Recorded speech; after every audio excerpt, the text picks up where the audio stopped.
Hey everyone, welcome to this week's virtual worship gathering. This week we continue on in our Lent series that we started the last gathering. And this was a message I was really excited about, talking about emotions, how we can be present to our pain, and is that more healthy than avoiding? And it's one I was really looking forward to giving, and so I hope that it's one that speaks to you, that the Spirit is able to use. For those of you who weren't able to be there, we hope that you were able to feel that you were able to be there through these virtual worship offerings that we have. So we love you guys. God bless. We'll see you in missional communities and hopefully another worship gathering real soon.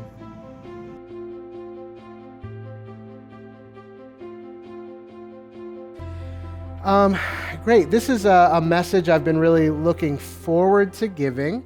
It's one I'm excited about.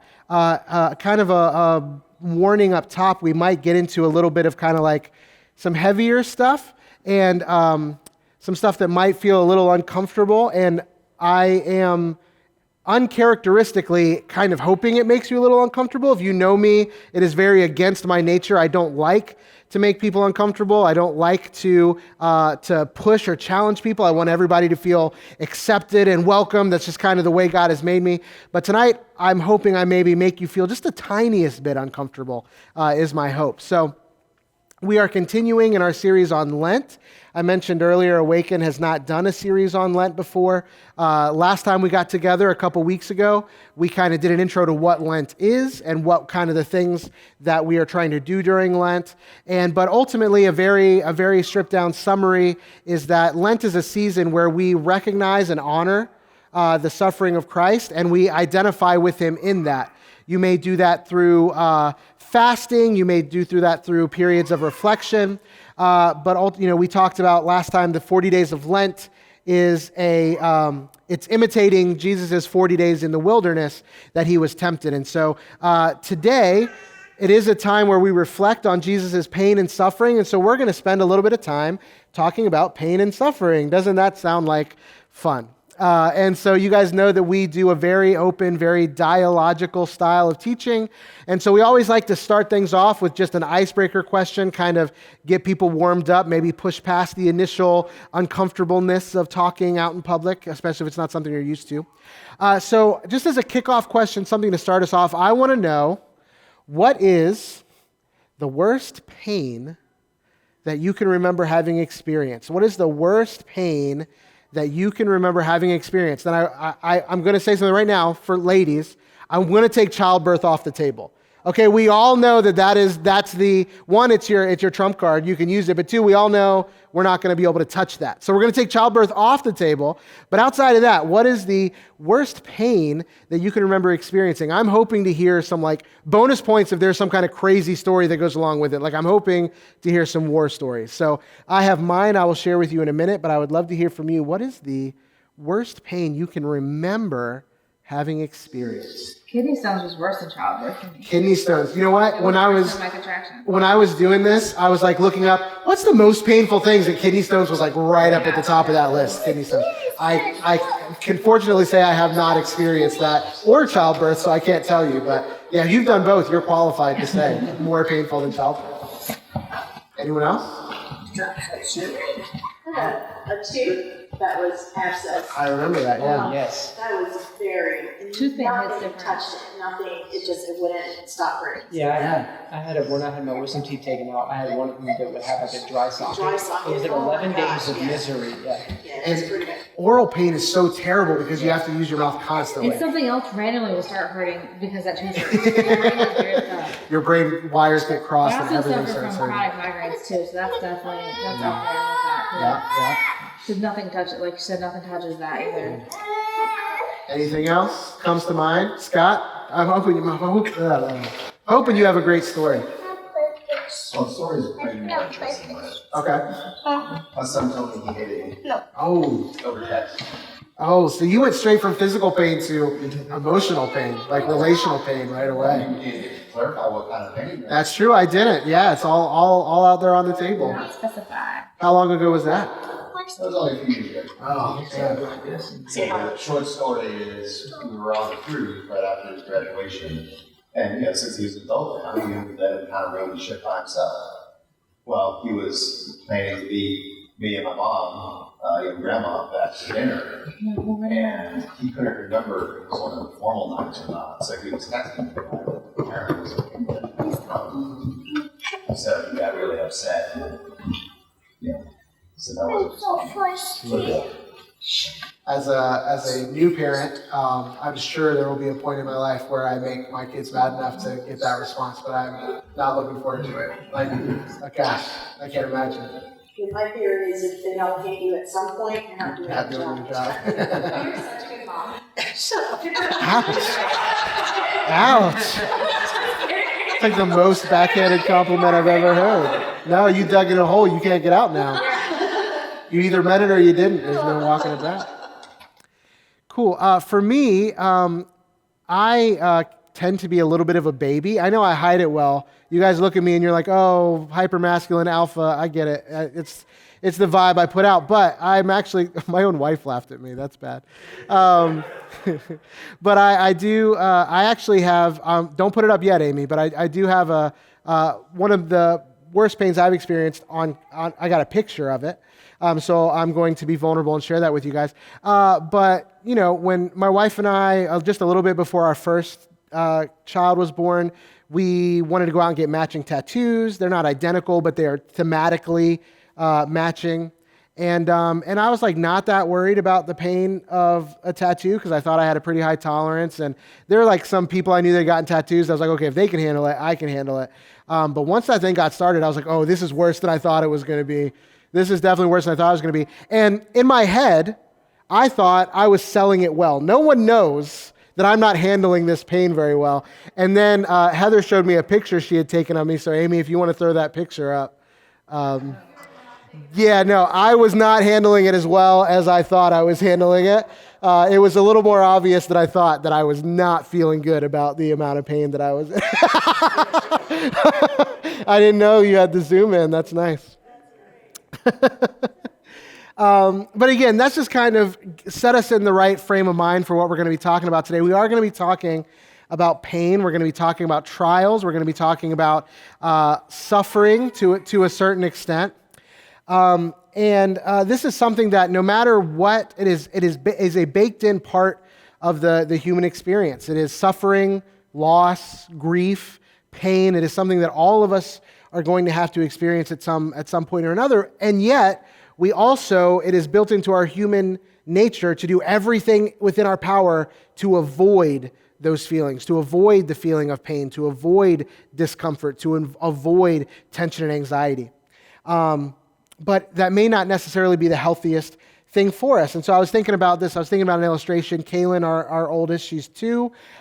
We kind of see different approaches in parenting when Kaylin hurts herself, right? If she does something, whether she trips or like she's here jumping on couches when she's not supposed to, and she falls and she starts crying, she's in pain. Heather and I have very different reactions. And so when Kaylin is crying, I want to scoop her up as quickly as possible, but then I just let her cry. I'm like, okay, get it all out. Like cry it out. Whereas Heather, and she gave me permission to share this, she immediately is a distractor. She's like, oh, I got a snack. Do you want a cracker? Would you want to play with this? Like the quicker she can take Kaylin's mind off of that pain, the quicker, she's distracted and she no longer is upset by it. And so I think this was just kind of like, and I'm not saying that like one of those approaches is better, but it's kind of shows the way that if we're not careful, we can just want to, rather than deal with pain or process the pain, whether it's physical, emotional, relational, we want to just distract ourselves away from it and avoid it as much as possible. These last 2 years have brought with it way more than their fair share of pain through the pandemic, through financial situations that have affected a lot of people, through social divisions and political divisions that have torn friendships and families apart. These last 2 years have brought more than their fair share of pain, of trial, of suffering. And as Christians, we have a very interesting, unique relationship with pain and suffering because as Christians, we have a future hope. We know that all suffering and all pain is ultimately temporary, and that even the pain and the suffering that we walk through in this life can and will be used for our good. There's the possibility through pain, trial, suffering for us to grow as people and to become more mature. We know that in the life of a Christ follower, that suffering ultimately can produce good fruit in our life. But this brings with it kind of this unique and dangerous temptation to skip past the discomfort, to skip past the trial and go right to the growth and the fruit, because we know that we have a hope for it. And so we can kind of claim the promises of Scripture and say, well, I know that this is happening for a reason. I know that God has a plan, and I know that He's going to work it out for my good. And so instead of feeling those feelings, we want to skip right to the resolution, skip right to the restoration, and not walk through the trial at all. This is a concept called spiritual bypassing. And this is something that was new for me, and so I wanted to throw it up for you guys because it may be a term you're familiar with, it may not be.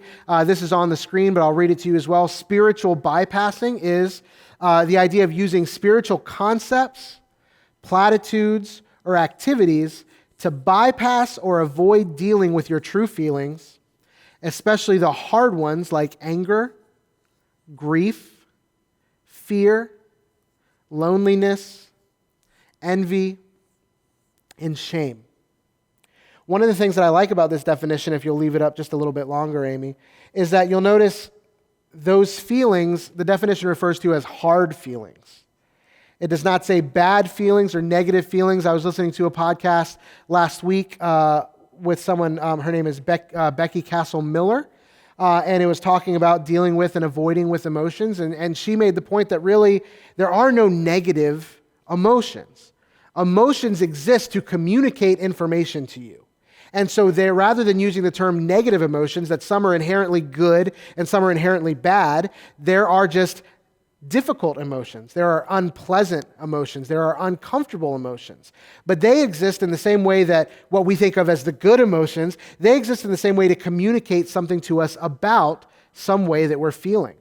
Each of us has an ego. And I don't mean like a look at me, I'm so great ego, right? Each of us has an ego that works to protect us from uncomfortable and unpleasant emotions. It's the part of us that wants to see ourselves as the good guy in every situation, right? It's the part of us that wants to protect us from pain, protect us from being made to feel like maybe we're not as good as we think we are. The ego works to protect us. However, when we are protected from those unpleasant or uncomfortable emotions, we also are robbed of the ability to see the fruit that we are promised when we walk through those trials and emotions. The fruit that trials and suffering brings in our lives is the result of a process of being attentive to what God is doing in the midst of it, right? It's not an automatic byproduct. It is entirely possible to experience pain and suffering in your life and it result in absolutely no fruit at all. For you to be the exact same person on the other side of the suffering as you were when you walked into it. When we do everything in our power to avoid unpleasant emotions, we skip that process, the process that actually results in that pain bringing about growth and fruit in our lives. I think if we're being honest, we all do this ourselves, and if we're being honest, we do it in the lives of other people as well. How many times when you experience the painful or unexpected loss of a loved one, and the way that people comfort you is say, oh, it's okay, you don't need to mourn, they're in a better place, right? It attempts to just avoid those feelings by giving kind of a more positive result. When you lose your job during a pandemic and you're struggling to pay bills, and you tell yourself or someone else tells you, it's okay, it's all part of God's plan. When you're experiencing depression or anxiety, and either you tell yourself or somebody else tells you, look, you just need to pray and have faith that God is going to take it away from you. If you pray and have enough faith, you don't have to manage your depression and anxiety. God will take it. When someone has harmed you, when you've experienced abuse in some way, and either you tell yourself or somebody else tells you, look, Jesus calls us to forgive, and so you need to forgive that person who has abused you. The problem with these statements, and the reason they're so dangerous, is because they're not in and of themselves untrue. These statements are not untrue statements. However, they encourage us and they tempt us to skip directly to the fruit of the process without going through that process of attending to those emotions and inviting the Spirit into that process, which is what actually brings that growth in our lives. Additionally, if you're not the one going through the pain, but rather you're trying to be there for someone who's going through pain, we do more harm by telling a hurting person that all they need is to be more spiritual. We tell them that it's on them to be better instead of doing the harder and holier work of entering into their pain with them and sharing and experiencing it alongside of them and shouldering that burden. Not only is this spiritual bypassing not helpful, not only does it not produce the fruit and the growth and the maturation that we are promised when we walk through these difficult things in our life, it actually, not only is it not helpful, it's actually quite harmful. The emotions that we avoid, the emotions that we repress, they still show up. They still manifest in our lives, just not in the ways that we want them to. They manifest, unacknowledged pain and trauma can manifest as anxiety in our lives. It can manifest by causing us to be withdrawn from other people in our relationships, of not letting people in, always holding everybody at arm's length. It can cause us to seek validation from other people in unhealthy ways.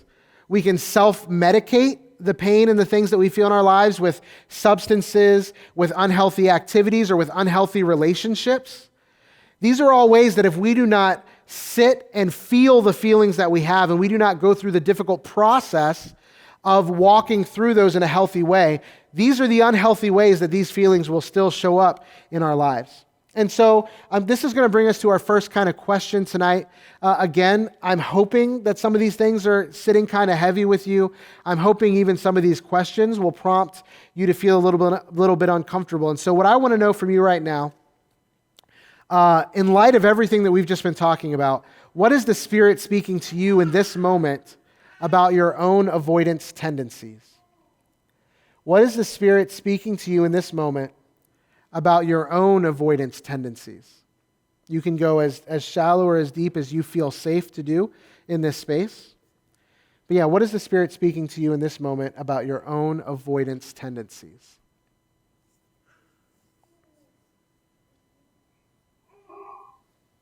So I missed what right up to this place. This makes me think of, I hate conflict. And I wouldn't do it. I mean, instead of dealing with an issue in a healthy way, whatever, sometimes I won't deal with it, and then I just keep thinking about it, and I'll just explode at some stupid moment, instead of dealing with it when it happens, or, like I said, in a healthy way. So that's...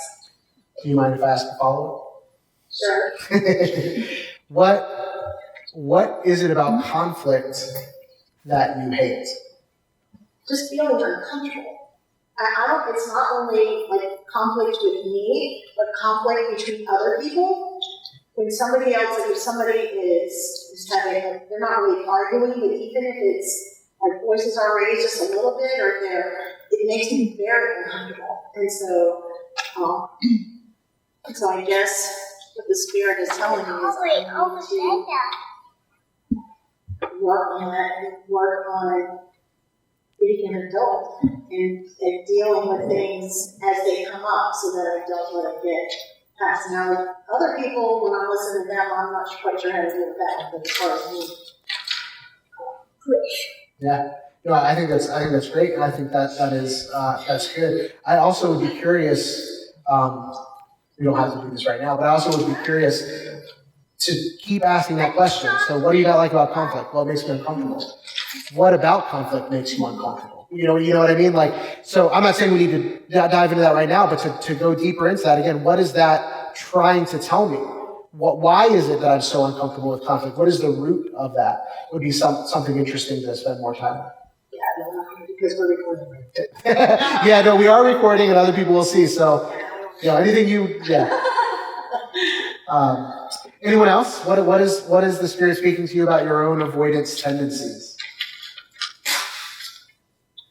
For me, and it's not just from this message, it's actually like in this season of my life, just the fact that I want to be seen as the strong person, the person that has it together. But God doesn't work in our strengths, he works in our weaknesses. And so being allowed to see that vulnerability and to experience it, to not want to sit in that is avoiding the power of God in me.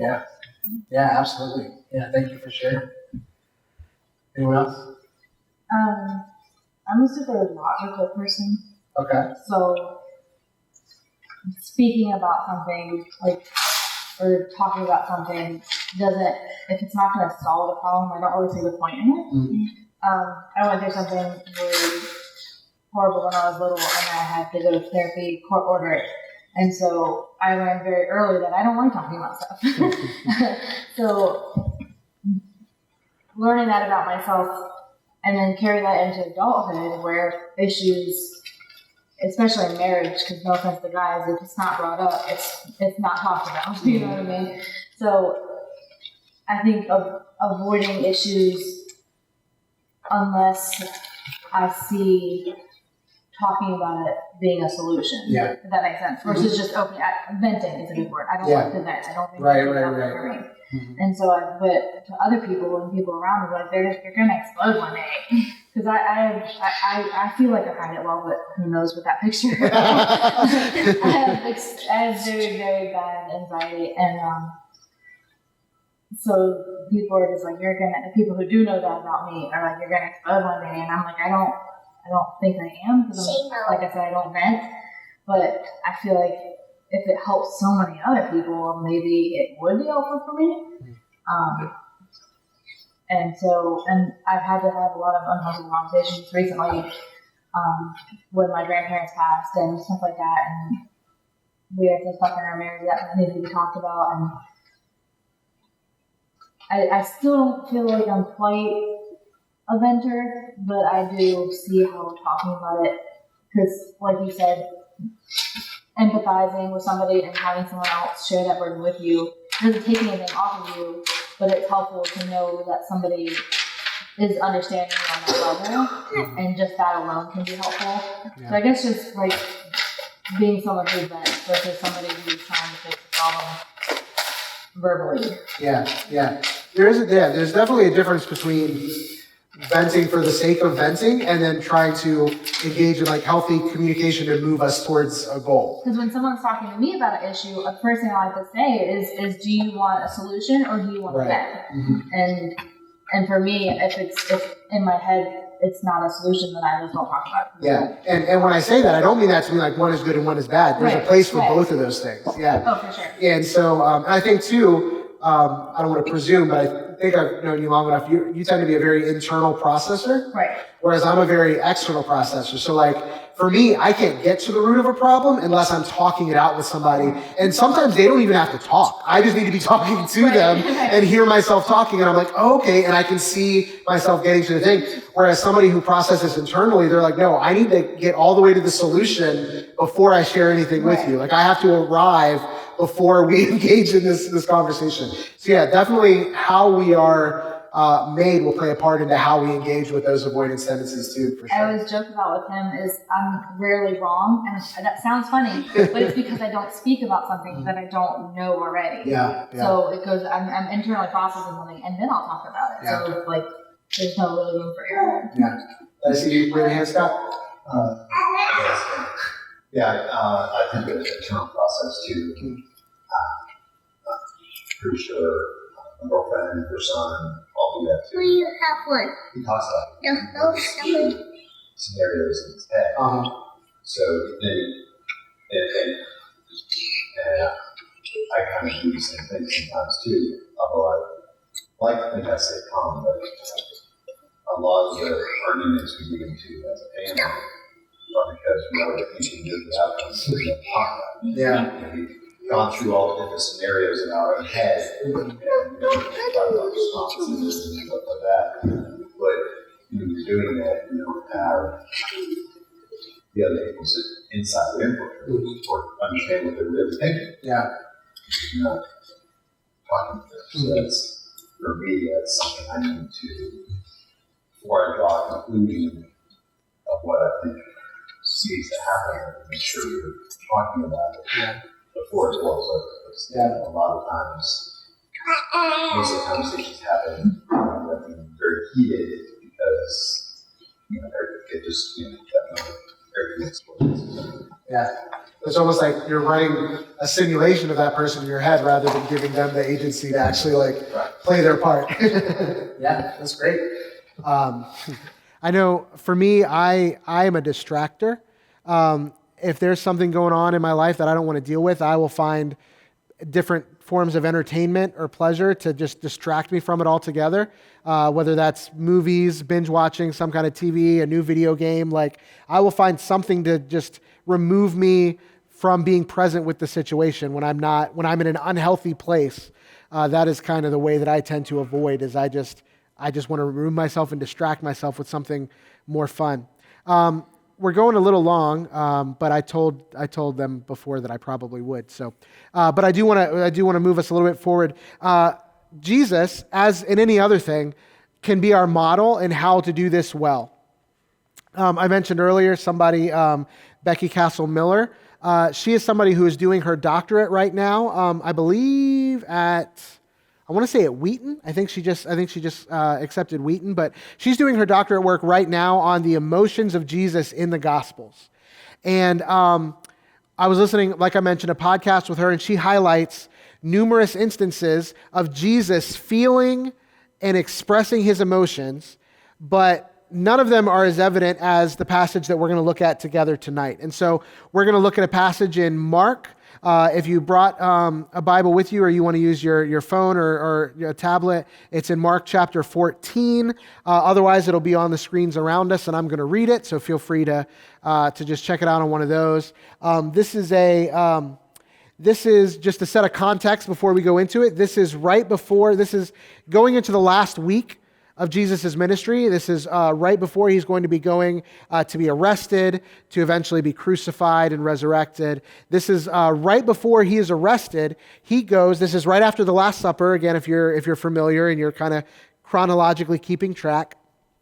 Jesus goes to what is called the Garden of Gethsemane, and he has some time praying. He invites his disciples with him. And then, we'll get to that. But that is the context for this happening right after the Last Supper, before he is about to be arrested, which will ultimately lead to his crucifixion. Jesus goes away to pray. And so that's where we're going to pick it up. We're going to be in Mark 14, verse 32. And I'm going to read it. Actually, I'm just going to read it on the screens right along with you guys. So Jesus and his disciples came to a place called Gethsemane. Jesus said to them, "Sit here while I pray." He took Peter, James, and John. These were kind of his closest disciples among, so he had lots of disciples that would follow him and hear his teachings. We see him sending out, dozens of people at different points in the Gospels. Then he had kind of his 12, who were kind of a more close group. And then even among those 12, Peter, James, and John are frequently kind of seen as his inner circle that he spends the most time with and that he is the most vulnerable with. And so it says he took Peter, James, and John along with him. He began to feel despair and was anxious. He said to them, "I am very sad. It's as if I am dying. Stay here and keep alert." Then he went a short distance farther. I think in Luke it says a stone's throw away, so not very far at all, and fell to the ground. He prayed that if possible, he might be spared the time of suffering. You may be familiar with the language. Oh yeah, here we go. He said, "Abba, Father, for you all things are possible. Take this cup of suffering away from me. However, not what I want, but what you want." He came and found them sleeping. He said to Peter, "Simon, are you asleep? Couldn't you stay alert for 1 hour? Stay alert and pray so that you won't give in to temptation. The spirit is eager, but the flesh is weak." Again, he left them and prayed, repeating the same words. And again, when he came back, he found them sleeping, for they could not keep their eyes open, and they didn't know how to respond to him. He came a third time and said to them, "Will you sleep and rest all night? That's enough. The time has come for the human one," or in most translations, the Son of Man, "to be betrayed into the hands of sinners." There's a little bit, I wanted to go through this because it kind of is a more thorough account, but I do want to highlight a couple things from the gospel account in Luke that was not mentioned here. In Luke, it mentions that Jesus was in anguish and that his sweat became like drops of blood falling to the ground. There's an actual physical condition called hematradosis. I'm not trained in medical jargon, so I apologize if that's mispronounced. Hematradosis. And it is something that has been documented to occur in individuals that are experiencing extreme levels of stress. And so whether the gospel writers are relating something literal that happened or whether it's a poetic way of describing what Jesus is going through, it shows us, it communicates the intensity of the emotions that Jesus is experiencing. Jesus is not trying to avoid or skip the hard process. He is feeling every bit of these intense emotions. One of the reasons that we as Christians are tempted to skip the rich but difficult work of tending to our unpleasant emotions is because of the hope that eventually things are going to turn out all right. So if we have a future hope that things are going to be all right anyways, it feels more spiritual, or it feels like we have more faith to minimize our current struggles in light of that future hope. But Jesus paints a very different picture here in the Gospels. If anyone alive ever had the benefit of knowing what was about to happen and of knowing that what was going to happen would turn out all right in the end, it was Jesus. And yet, he does not bypass the distress. He does not bypass the anguish. He does not bypass the anxiety, the grief, the fear. He allows himself to feel every bit of it, and intensely so.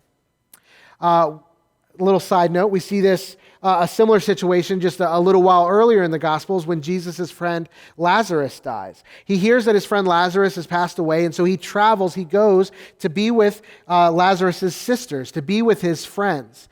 And in that moment, spoiler alert, Jesus is right about to raise Lazarus from the dead. In just a few minutes, Jesus is going to call Lazarus out of the grave. But in the space between, we see that he is experiencing anger. It says Jesus was angry, and we see that Jesus wept. He mourned along with Lazarus' sisters, even though he knew he was mere minutes away from raising Jesus from the dead. Knowing that something is going to be okay is not an excuse for us to not feel every bit of our emotions. Not only in this passage in Gethsemane, but throughout the Gospels, the Gospel writers give us a picture of, through Jesus, of what a complete, mature human should look like, not just spiritually, but also emotionally. And so our last question before we kind of wrap things up, this is where we go from kind of our talk being theoretical to very practical. The question is, how does reflecting on how Jesus was present to his own suffering move you to respond? How does reflecting on how Jesus was present to his own suffering move you to respond? When the Spirit reveals something to us, when the Spirit shows us something, we are then invited to respond or not. But responding to the Spirit's work in our life is how we grow, how we mature. So my question, I'll read it one more time. How does reflecting on how Jesus was present to his own suffering move you to respond?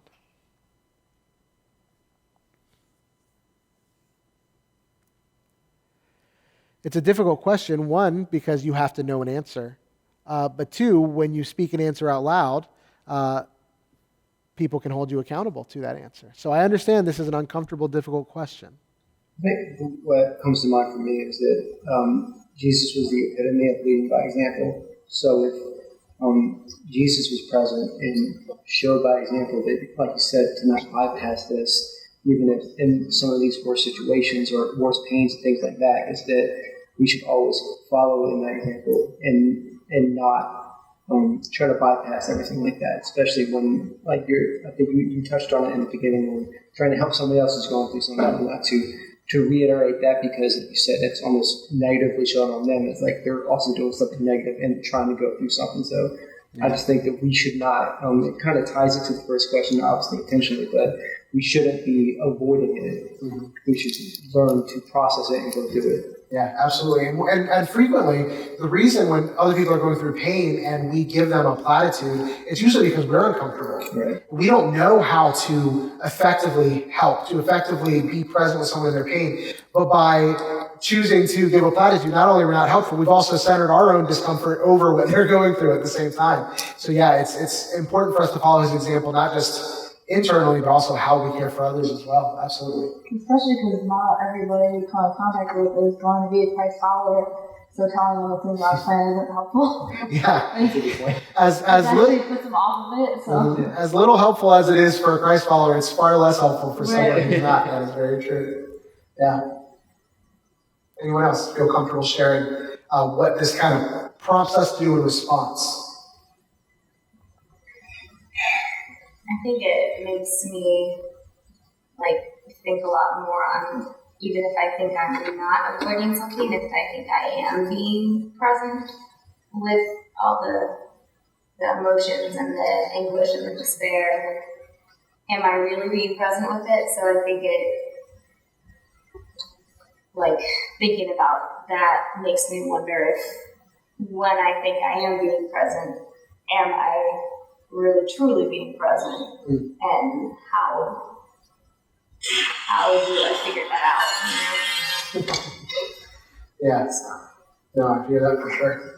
There's a way of being present with your emotions and attending to them in a healthy way, and then there's just kind of sulking and just being there. And that distinction can be hard to discern. And I think for me, not to say that I have the answer to that, because that is a very difficult thing, but for me it is how am I inviting the Spirit into that process? Am I just sulking and having like a little pity party about the way that I'm feeling? Or am I taking it in prayer, inviting the Spirit? What are you trying to show me? What are you revealing to me? What is this discomfort and opportunity for me to realize, rather than simply, okay, I'm going to feel it till it goes away and it just kind of lessens. We can still feel our feelings and still not have grown as a result. And so it's definitely a perspective is important when we're trying to be present with our emotions, for sure. Self-pity versus what is the lesson here? I'm sorry, can you say one more? Self-pity versus what is the lesson here? So you can still have your feelings, but also reflect on what it's teaching you. Yeah, absolutely. I think it may not be a one and done thing either. Yeah, for sure. Went back multiple times. So it's not a lack of faith to have to deal with it again. Mm-hmm. It's just the fact that you're human and you have to process it. And there's a concept that says that the body stores trauma. Yeah. And until you deal with it, what'll happen is you'll just all of a sudden feel anxious or sad or angry for no reason, because you haven't dealt with whatever it is that you're dealing with. Yeah, absolutely. And I love that. I didn't actually mention it in this, but one of the things I was reading is about having compassion for yourself in those moments. And I think the reason I was thinking of that is because, like you said, it's not okay, I figured out how to do it, I've checked it off, and I'm good on that. Like, we can do something well in one moment, and then the next time we find ourselves struggling again. And to not just realize that that's going to be a constant give and take, but also to have compassion for ourselves in those moments as well is really important. Yeah, thanks. Anyone else? Cool. I have heard, and the longer I do this, absolutely, the more convinced I am that it is impossible for us to become spiritually mature without being emotionally mature. I have met several people in my life that presented as spiritually mature, but were not emotionally healthy and mature. And the amount of harm that they did to people in their lives and destruction in their own lives showed that spiritual maturity was more of a presentation and a projection. Again, I feel it's impossible to be truly spiritual mature without also being emotionally mature. And it's impossible for us to become emotionally mature if we avoid and deflect the unpleasant and uncomfortable feelings that accompany the trials and the suffering that we walk through. And so for some of us, this means taking a long, honest look at ourselves and realizing the way that we avoid feeling these emotions. Many of us, we avoid time alone, and we never slow down so that we never are forced to stop and face these feelings. So for some of us, leaving here, we need to take an honest look at ourselves and the way that we handle trauma and pain in our lives. Many of us are not equipped to do this work on our own. So some of this starts with being vulnerable within trusted community, and I am going to highlight that again, within trusted community, finding and challenging yourself to open up and be vulnerable, and allowing others to walk with us through this process. Jesus, in that passage we read, even invited his closest disciples to be present with him as he navigated these emotions. But for many of us, these avoidance behaviors are so ingrained that even walking with a trusted community will only be so helpful. And for some of us, we need professional help and support, attending to the pain that has taken root in our lives and that results in these unhealthy habits, behaviors, and sometimes personality traits. And so for some of us, the best thing that we can do in this area is for us to seek out therapy or spiritual direction in some form from a professional who is skilled, licensed, and has the tools to help you navigate those things. And so for each of us, whatever the step it is that we need to take, my prayer for you is that you would do the rich, but admittedly very difficult work of feeling your feelings, attending to the unpleasant emotions, and also looking for how we can enter into the pain of others and walk with them in those trials. Let me pray for us.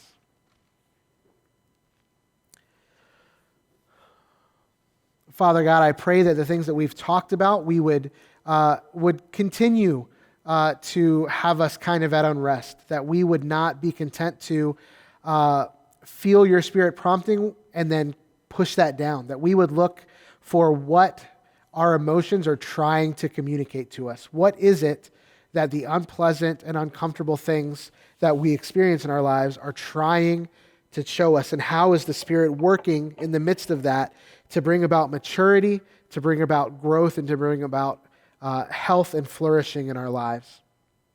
I pray for those that are here and also those that weren't here, that we would, as a community, walk through this process together, make ourselves available to others, as uncomfortable as it may be for us to be present in their pain with them and encourage them not to just simply bypass the uncomfortable feelings, but to feel them and to invite the Spirit into the process and to ask, what is it that my pain is trying to communicate to me? I pray that we would be a community of people that seeks this not just for ourselves, but also as we walk into our neighborhoods, into our workplaces, into our networks, that we would be people of the kingdom in the lives of those who do not know you, and that we can bring some of what it means to live as kingdom citizens into their lives and invite them into a new way of life where are not just suffering is temporary, but our suffering is meaningless, our suffering is pointless, but that we know that when we walk into these difficult times in our life, as we do the work to attend to the pain and the trauma that we carry, that fruit will come as a result. I pray this all in Jesus' name. Amen.